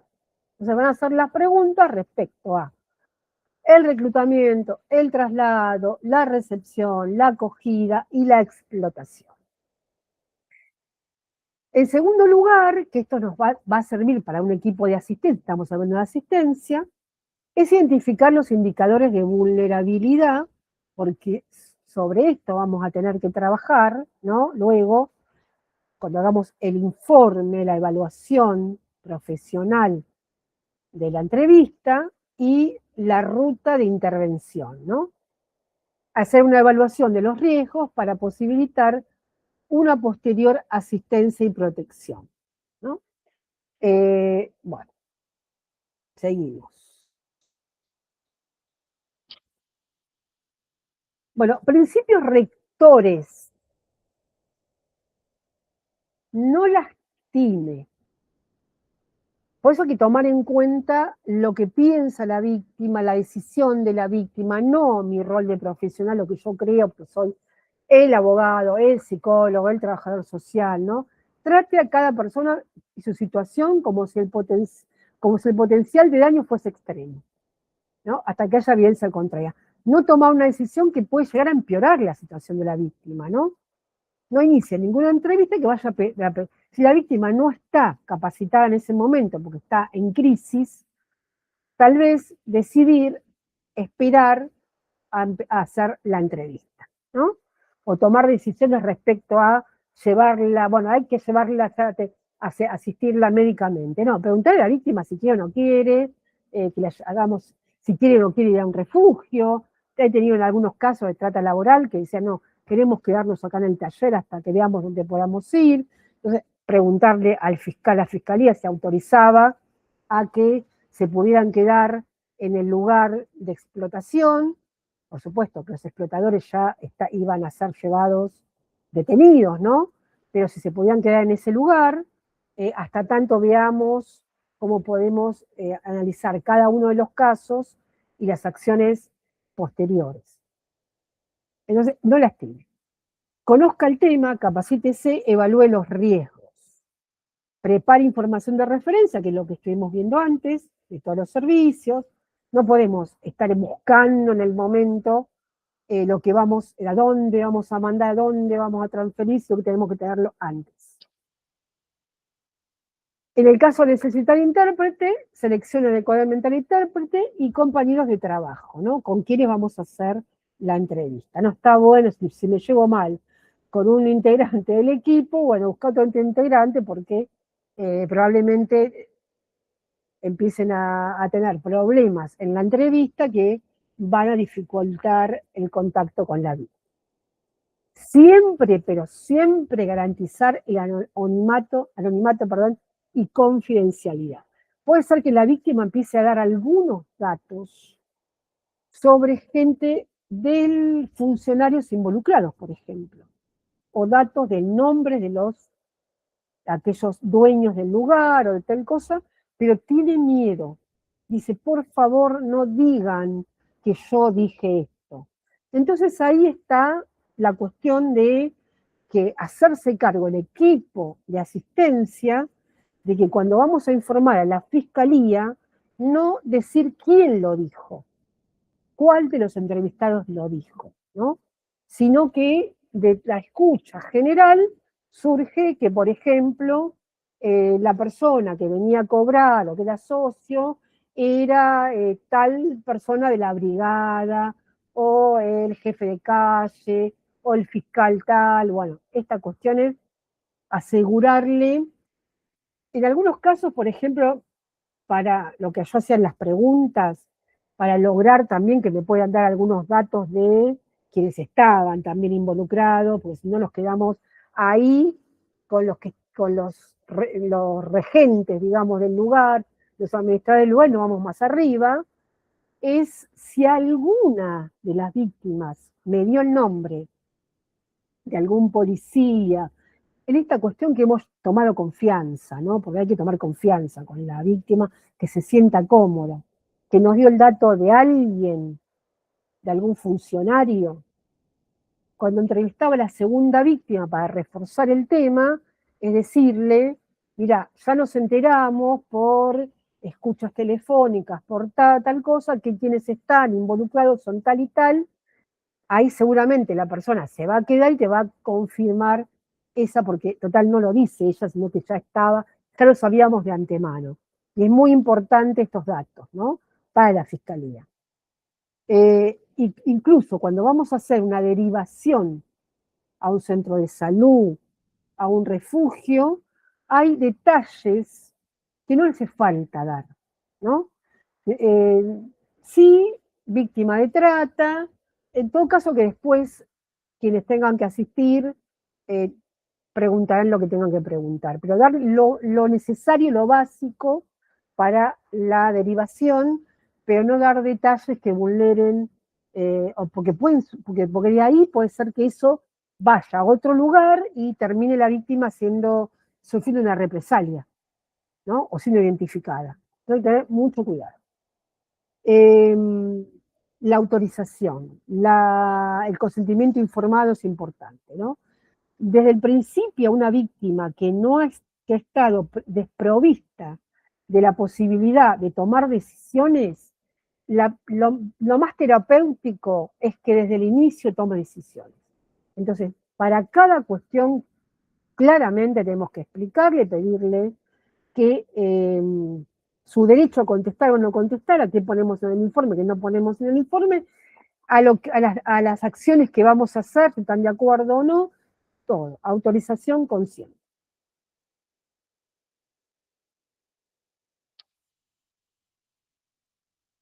La escucha activa, la mirada de gestos, de miedo.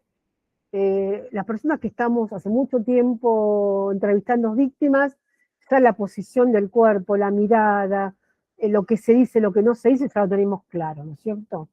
Y escuchar, más que hablar, sí intervenir cuando hay una cuestión que necesitamos tener esa información, ¿no? Pero respetar a la persona, a cómo entiende el mundo, cómo te explica, cómo relata a esa persona lo que le pasó, ¿no? Evite traumatizar nuevamente. Algunas preguntas, no esta cuestión de que cuando vemos que le estamos preguntando, se pone mal esa persona. Entonces no insistamos con preguntas que le significa una alta carga emocional, ¿no? Y tenemos que estar preparados, las personas que trabajamos estos temas, tenemos que estar muy preparados, no cualquiera puede hacer asistencia a víctimas de trata. Tenemos que tener nuestros propios recursos, tenemos que ir a terapia, tenemos que tener nuestros propios espacios terapéuticos, porque vamos a escuchar cosas muy terribles, tenemos que enfrentar las angustias de esta persona y sobre todo en las asistencias posteriores, ¿no? Las personas a veces terminan siendo muy dependientes de la persona que hace la asistencia, por eso siempre cuando hablemos de asistencia voy a hablar de los límites de la asistencia, vamos a hablar la próxima clase, pero hay que estar preparado, porque nosotros no podemos ponernos a llorar o angustiarnos frente a la víctima, ¿no? Sino que tenemos que estar escuchándola y fuertes y firmes ante una víctima que está destruida. Yo siempre, cuando doy capacitación, digo, me acuerdo del primer caso que entrevisté, que tomé, que la mamá venía con una foto de una chiquita de 15 años que había desaparecido, su hija, con el vestido del cumpleaños de 15 años, una chica hermosa con el pelo largo, ¿no? Esa foto. Luego, la destrucción. Digo, hagan de cuenta que esa foto la cortamos en pedacitos. Es lo que provoca la trata en el cuerpo y en la psiquis. Y que cuando uno interviene y va a hacer una asistencia, va a tratar de ir reconstruyendo esos pedacitos, pero que siempre va a ser una foto pegada, ¿no? No es la misma foto del principio. Entonces hay que tener muy en cuenta esto.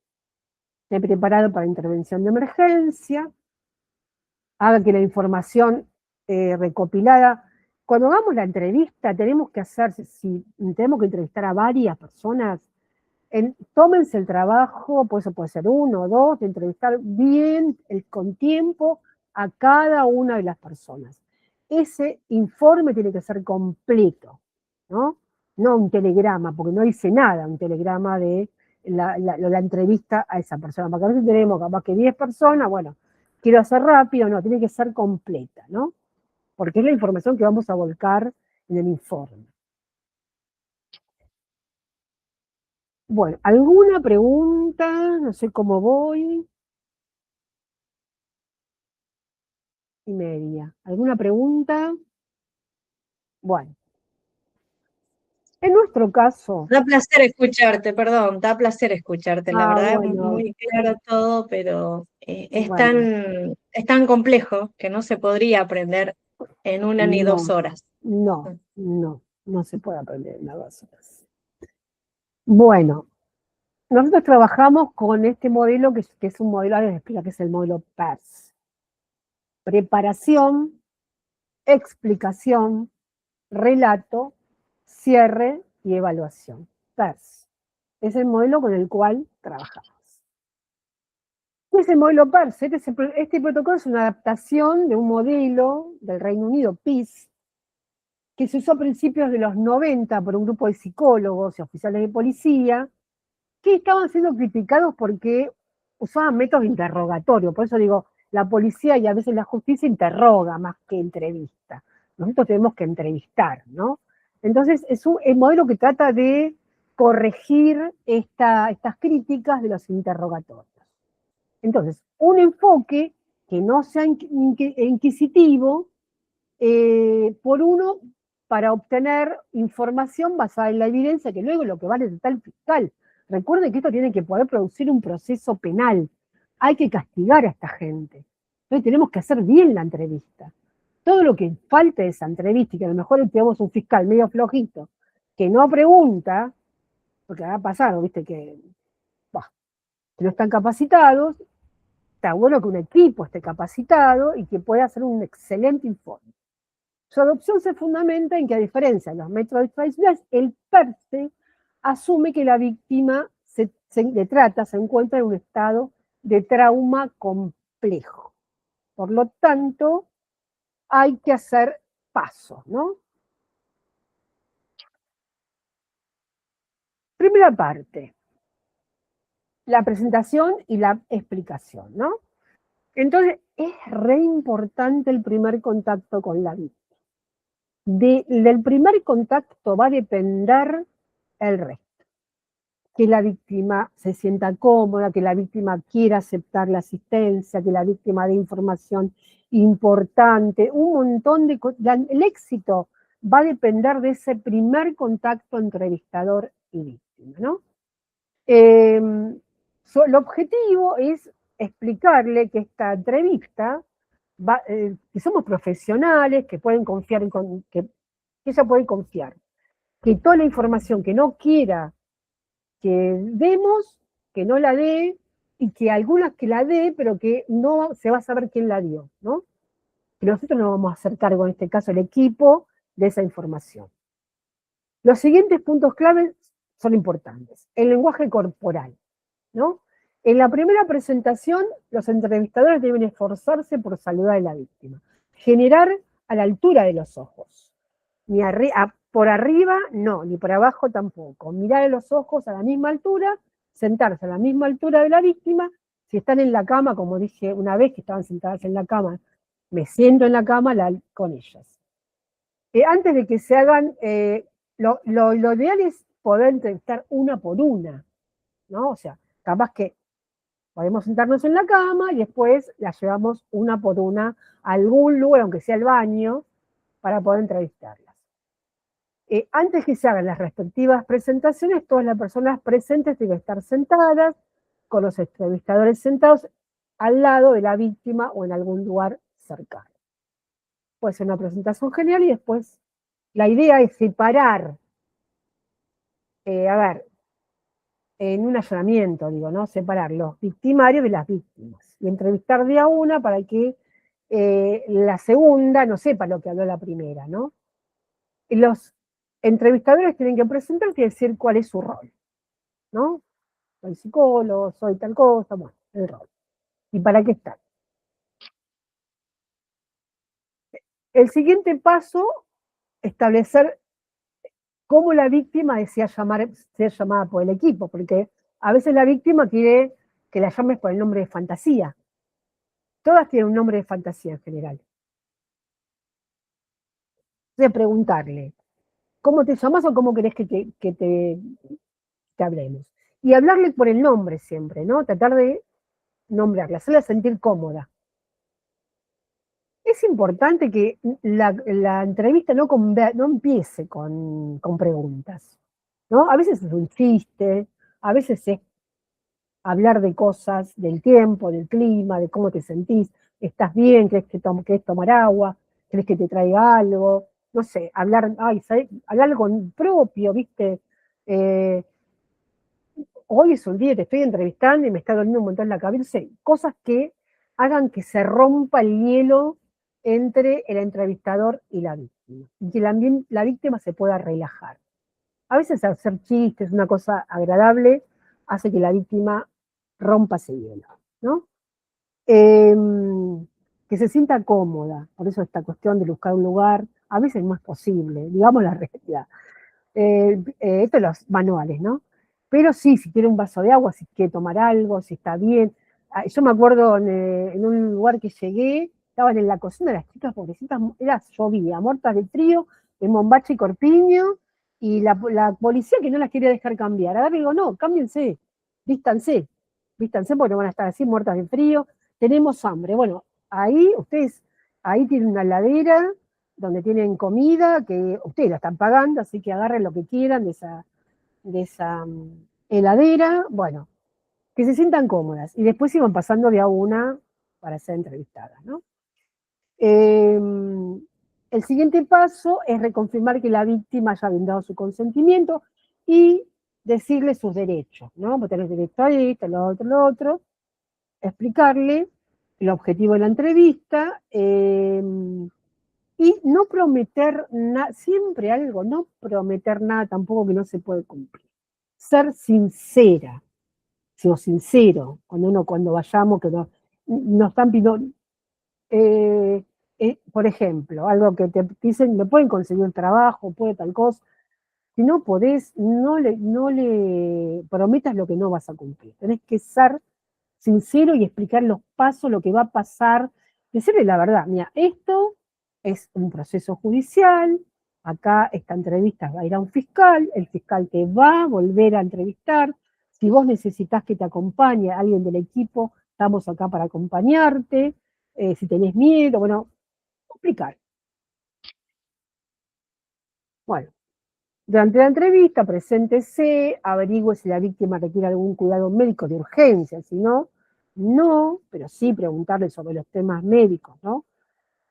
Para después, para la parte de asistencia, confidencialidad, anonimato, que entrevista no es interrogatorio, por eso preferentemente la entrevista tiene que ser con preguntas abiertas, escuchar desde este enfoque que dijimos antes de derechos humanos, con perspectiva de género, centrado en la víctima y, en el caso de la niñez, interés superior del niño, sin prejuicios, respete lo que dice, no esté contradiciendo lo que le está diciendo la persona entrevistada.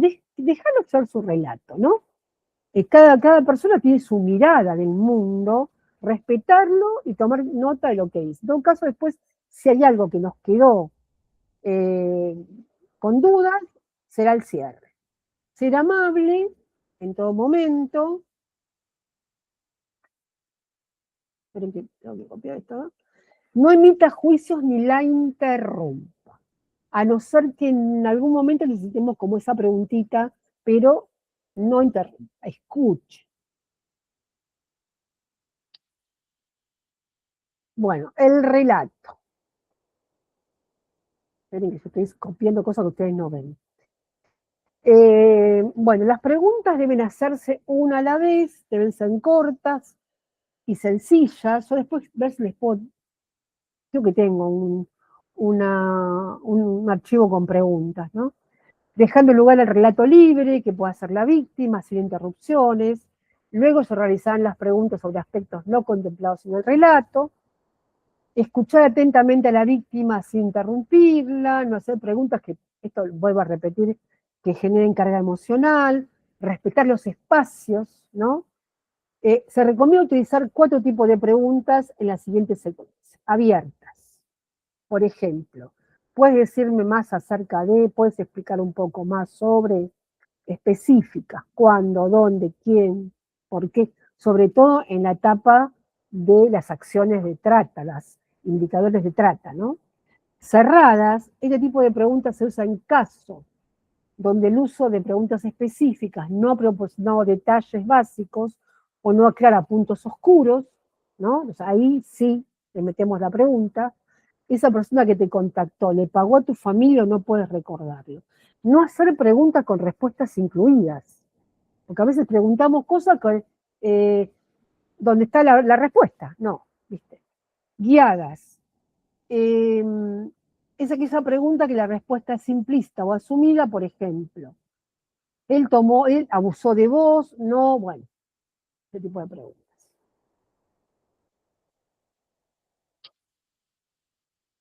Bueno, cierre. Quiero ver porque ahora tenemos tiempo para preguntitas. ¿Sí?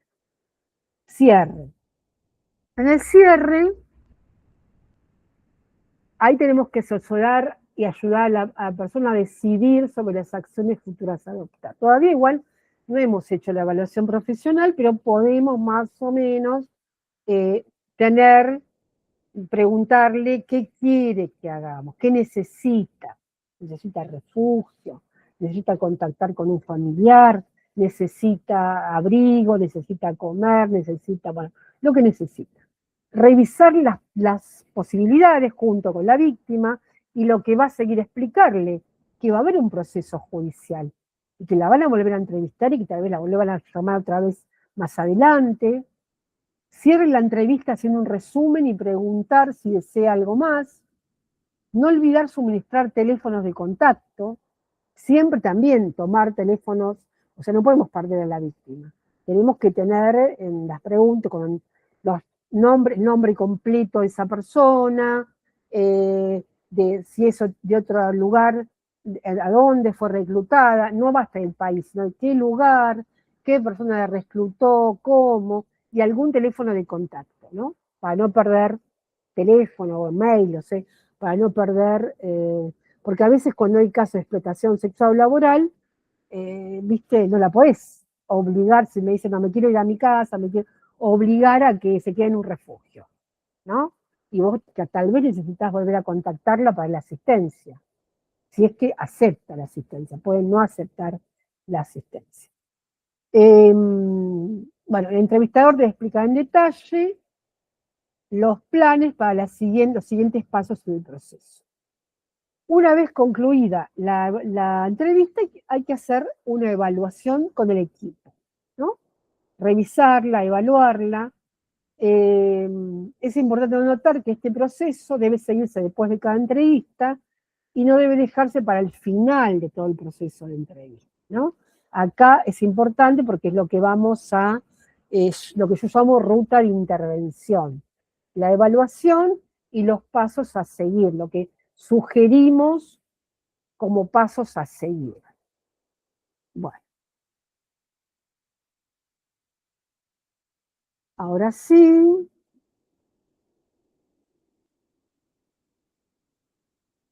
Hola, vuelvo acá. ¿Alguna pregunta? ¿Algo que les haya llamado la atención? ¿Alguna cosa que me quieran contar? ¿Alguna experiencia?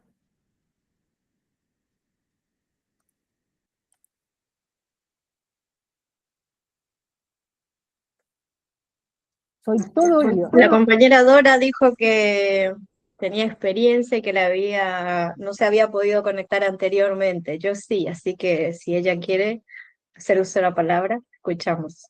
Dora, ¿querés hablar? ¿Querés contarnos algo? Sí, sí, puedo hablar.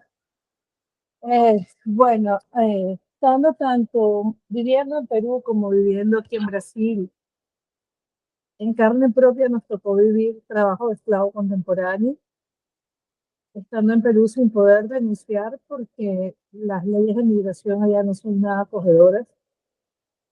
Gracias a Dios, a pesar de que duramos allá viviendo 4 años, pudimos salir.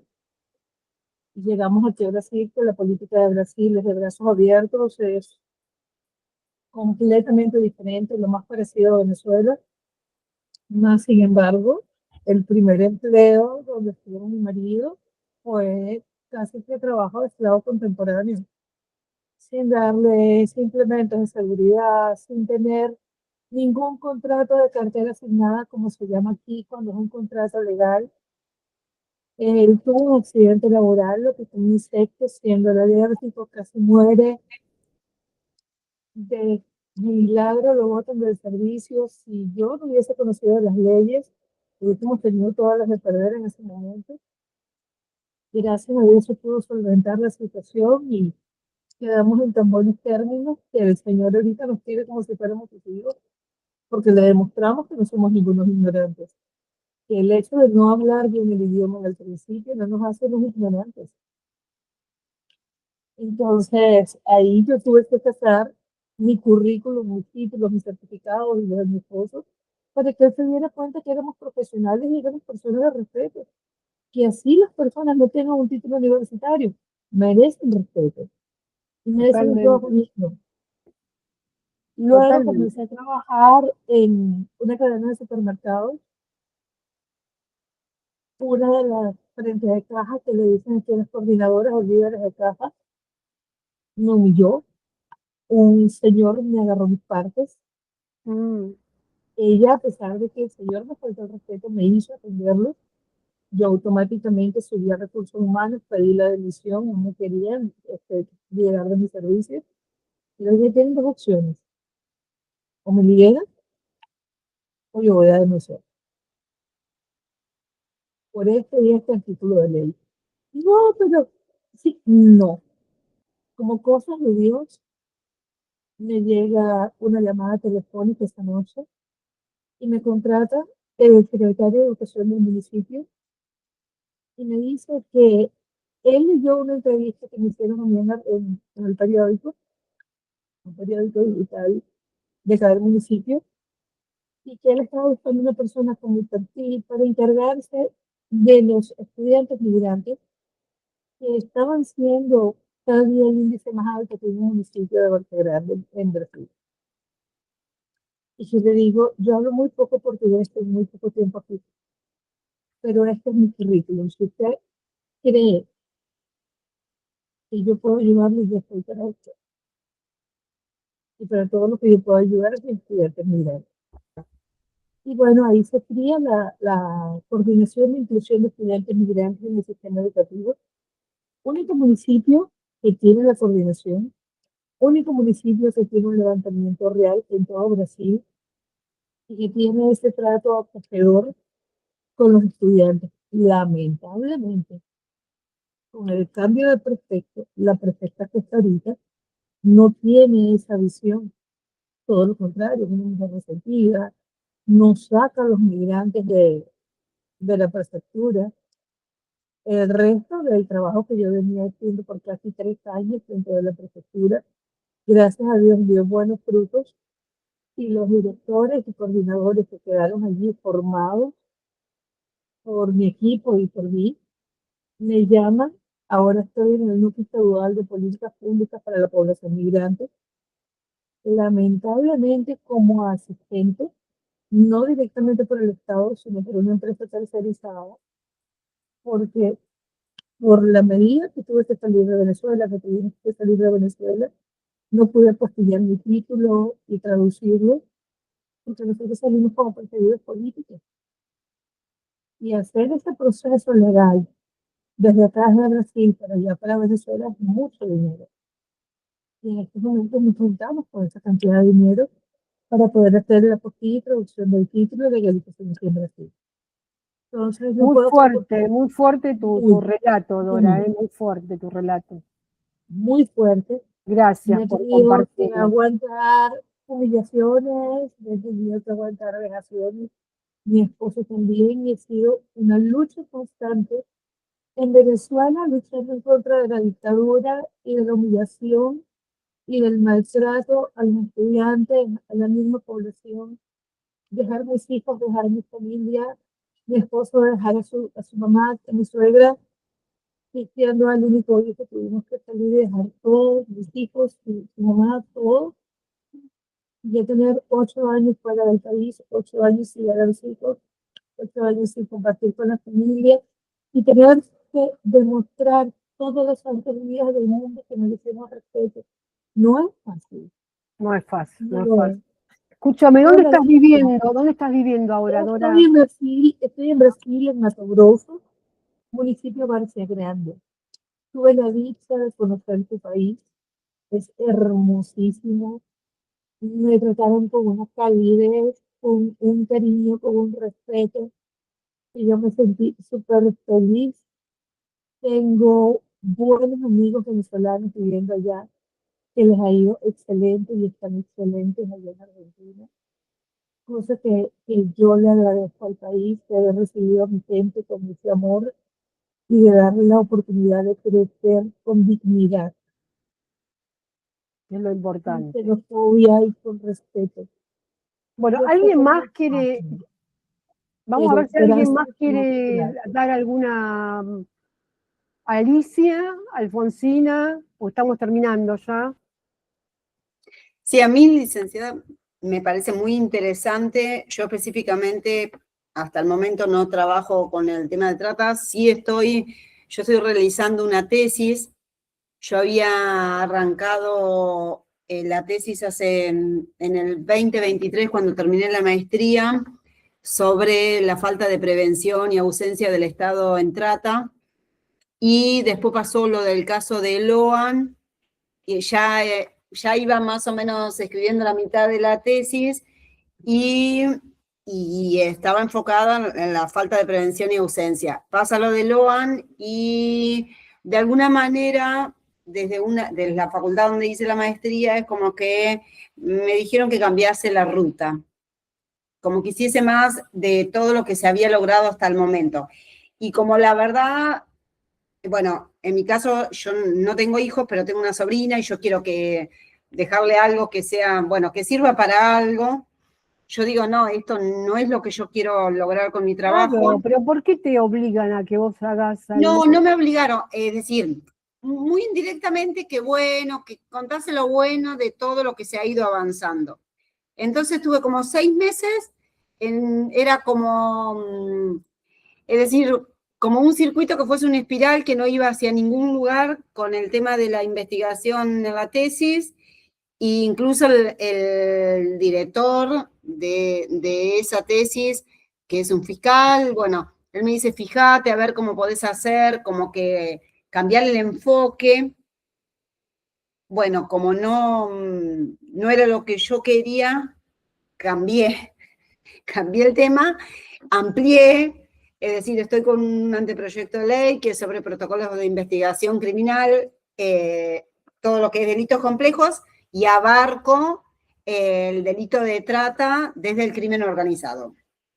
Y la verdad que bueno, que ahora es como que, bueno, ahora me siento como, por eso quise hacer la diplomatura, es como que me estoy especializando en los temas específicos para ampliar y cumplir con mi objetivo, que es no dejar de lado el tema me reinteresa y bueno, en algún Yo te momento... digo una cosa, no entiendo, porque estoy ayudándole a una chica a hacer una tesis sobre trata, Sí, y le cuestionaron, la tutora de tesis le cuestionó el enfoque que tomaba, porque eso, digo, a vos te tiene que cuestionar técnico, si está bien escrita la tesis, si vos claro, no el enfoque, vos tenés derecho sí, a adoptar el enfoque mientras pongas, muestres que hay otros enfoques, pero que vos adoptaste un determinado enfoque, o sea, acerca de la prostitución más que nada. sí. Es terrible esto, digo, gente que no sé si está preparada para, para corregir una tesis, ¿no? Porque no es ese el tema. Bueno, pasemos a otro tema. Me pasé de tema. Bueno, Alfonsina, qué suerte que estás haciendo entonces este curso. Vas a poder sumar. Sí, sí, aparte me interesa mucho, el tema siempre me interesó y le vuelvo a decir, no quedé como conforme cuando me bajaron de alguna manera toda la investigación que había realizado, pero bueno, un día en el lugar menos indicado se me ocurrió algo y al final voy a hacer, dentro de todo lo que estoy haciendo, tomo el delito de trata de personas, incluso lo amplío y bueno, y la verdad que, pero sí, suele pasar. Es decir, a mí no se me cuestionó, como a la chica también, no se me cuestiona la parte como del método que utilicé, la técnica que utilicé, en realidad el enfoque y como que querían de alguna manera no copiar, no que copie y pegue, pero más o menos era como decir qué es lo que se ha logrado desde la normativa vigente y demás, y no es lo que quería. De terror. Alicia, ¿alguna pregunta, Alicia? Si no estamos terminando ya. No, yo dejo la intervención para la segunda clase. Bueno. Bueno, no sé si está por ahí José Manuel, pero Acá estoy, bueno, atento a toda bueno, la excelente exposición que hiciste, Vivi. Te agradezco un bueno, montón. La verdad que brillante, brillante. Un lujo, un lujo. bueno, Estos dos primeros seminarios, la verdad que han sido para alquilar balcones. Una calidad expositiva, una profundidad y sobre todo esta cuestión que es difícil de hallar, pero que tiene que ver mucho con el espíritu del Observa la Trata, porque el observatorio es una alianza estratégica entre academia y sociedad civil. Y en la academia está la teoría, ¿no es cierto? Pero en la sociedad civil está la experiencia y el barro y la vereda. Vereda, cordón, calle, cordón y vereda, como dice Sonia Sánchez, ¿no? Entonces, no es fácil unir teoría con la experiencia cotidiana de quienes trabajan en estos temas. Y cuando eso se logra, como en tu exposición de hoy, realmente salen cosas maravillosas y brillantes, ¿no? Así que, bueno, yo te agradezco un montón. bueno, gracias. Te agradezco a las tres compañeras que se bancaron las 2 horas aquí, ahí firmes. Y bueno, quedamos comprometidos para la próxima. La semana que viene le vamos a dar como el cierre de oro, digamos, el broche de oro, digamos, a este seminario. Voy a ver si les comparto un caso para que vean cómo todo esto se aplica en un caso concreto. ¿Cómo se aplica? Bárbaro. Vamos a ver. Sí. Dos cuestiones. Sí. A propósito de esto que comentás, Vivi, mañana vamos a servir el foro con alguna consigna, puede ser este caso que les va a presentar Vivi, con alguna pregunta, para que ustedes lo vean y puedan intervenir en el foro, que es una de las actividades obligatorias para aprobar cada seminario, la participación en los foros. Son 2 clases y un foro para cada clase, ¿verdad? El foro va a permanecer abierto a lo largo de todo el diplomado, es decir, si no pueden participar esta semana en el foro, lo pueden hacer la semana siguiente, la otra, hasta que termine el diplomado, para que puedan manejar sus tiempos y no se sientan apretados en la participación, tengan tiempo de leer, o bueno, también desarrollar sus otras actividades.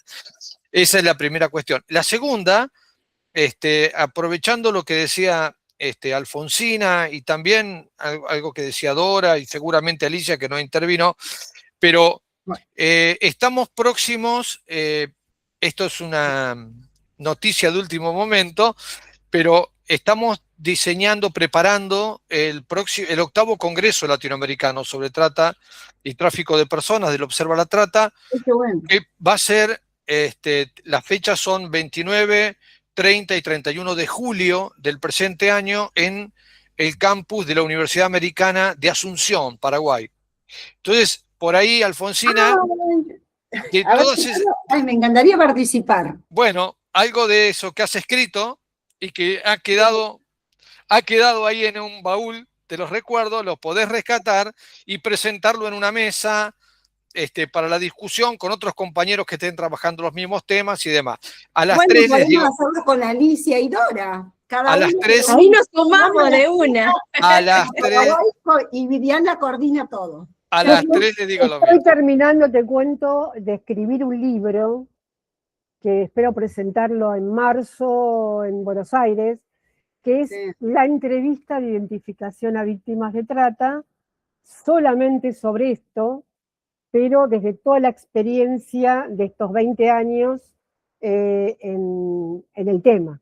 Así que, Bueno, entonces a Va, vos también bien. te viene bien la información porque va a haber un espacio para presentación de libros.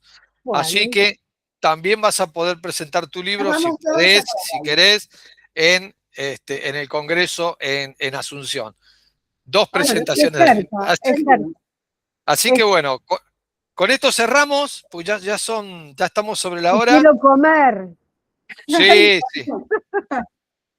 quiero Y comer. cuenten con nosotros. Mi perro Es más, ya yo le iba a comió. preguntar, José María, le iba a preguntar cómo después, José Manuel, cómo podemos hacer, no sé si las chicas, para poder participar del observatorio, porque la verdad que es un tema, yo lo que veía cuando empecé a hacer el trabajo de investigación, que es un tema, no es que toda la sociedad, pero a veces es como que la gente es como hipócrita, porque de ese tema no se habla. Se sabe que existe, pero no lo hablamos. Claro. Y la verdad que es un tema tan interesante y es un tema que, más allá, como decía Viviana, del tema de los casos puntuales de vulnerabilidad, es un tema que le puede pasar a cualquiera. Y nadie habla del tema de tratas. Bueno, increíble. este gobierno ha desarticulado todo lo que tenga que ver con prevención, con política de asistencia. Intentaron quedarse con el fondo fiduciario que no le pertenece al Estado porque es producto del decomiso de los bienes de los tratantes, y tuvimos que hacer una carta a Milei y al ministro de Justicia y dio marcha atrás. Pero pretendían quedarse con ese dinero, diciendo que funcionaba mal, porque siempre la cuestión es que funciona mal, entonces lo destruimos. Pero bueno, no hay nada, no tenemos nada. En Ciudad Autónoma de Buenos Aires fue pobre, con buen quisiera ayudar. Yo estuve en una reunión con un subsidio de capacitación de empleo, que son 2 pesos, y que encima estaban las empresas en las cuales podrían trabajar las personas que para capacitarse, se supone, tenías que tener el secundario, porque no pensaron en empresas para personas víctimas de trata, que a lo mejor no pudieron terminar el secundario porque Sí, es increíble. bueno, esto es lo que hay, lamentablemente es lo que hay. Bueno, nos vemos la semana que viene. Nos vemos la semana que viene. Falta Bárbaro. todavía. Gracias por la noticia, José Manuel. Ya tenemos que organizarnos. Alicia, Pero claro. Dora, Viviana, seguro. Sí, yo Claro con que esto, sí. infaltable la segunda clase. Sí, Claro sí. que sí. Bueno, un Nos abrazo vemos. grande, que Nos tengan una vemos. linda semana. Gracias. Igualmente. Muchas gracias. Chao, hasta luego. Chau. Chao, gracias. Hasta luego.